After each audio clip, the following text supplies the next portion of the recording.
Assessore, situazioni delicate per l'agricoltura veneta. Sì, molto delicate perché siamo in un momento di siccità che è il problema che più in questo momento ci preoccupa. E poi abbiamo altri problemi, fitopatie sul territorio, penso al tema della flavescenza dorata per quanto riguarda il tema dei vigneti, quindi insomma una situazione non facile, anche l'ortofrutta è in difficoltà e quindi noi insomma speriamo in un intervento governativo, se non altro per ristorare i tanti agricoltori che in questo periodo hanno subito molti danni. Si possono quantificare questi danni?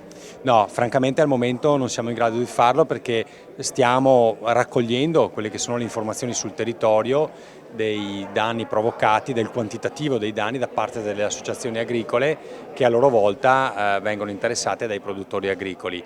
Devo anche dire che una parte dei raccolti siamo riusciti diciamo, a garantirli, stiamo andando in sofferenza da adesso, ovviamente fino a tutto il periodo agostano se non arriveranno le piogge. Quindi ad oggi diciamo che i danni ci sono, ma sono circoscritti anche ad alcune categorie e in alcuni diciamo, ambiti territoriali del Veneto. Ovviamente se continua a perdurare lo stato di siccità questi danni sono destinati ad ampliarsi e allora lì la conta diventa molto più elevata. Abbiamo una certezza allora quanti fondi sono arrivati?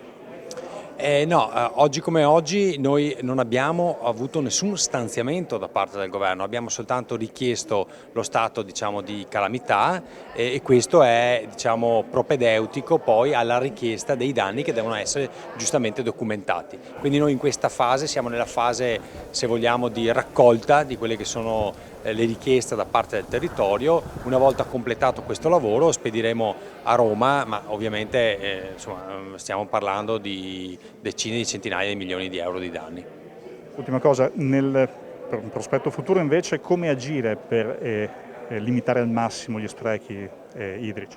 Beh, la Regione Veneto da questo punto di vista è una delle regioni all'avanguardia, nel senso che noi abbiamo investito molto negli ultimi anni, penso negli ultimi decenni circa 400 milioni di euro di investimenti con i consorzi di bonifica sul territorio proprio per creare le infrastrutture per poter risparmiare il più possibile acqua. Grazie ai PSR regionale, quindi gli interventi fatti nel settore agricolo, noi diamo anche finanziamenti a tutti quegli agricoltori che per esempio fanno il goccia a goccia per quanto riguarda le nostre colture. Continueremo con la prossima programmazione 2023-2027 a dare molti soldi proprio per gli investimenti sul settore diciamo, del risparmio della risorsa idrica, quindi su questo la Regione si sta già muovendo. Certo che abbiamo la necessità, come diceva anche oggi il Presidente, di avere molti fondi dal PNRR per fare quel lavoro di creazione di microinvasi sul territorio che noi abbiamo stimato in circa mezzo miliardo di euro, che ovviamente non sta nella nostra disponibilità in questo momento.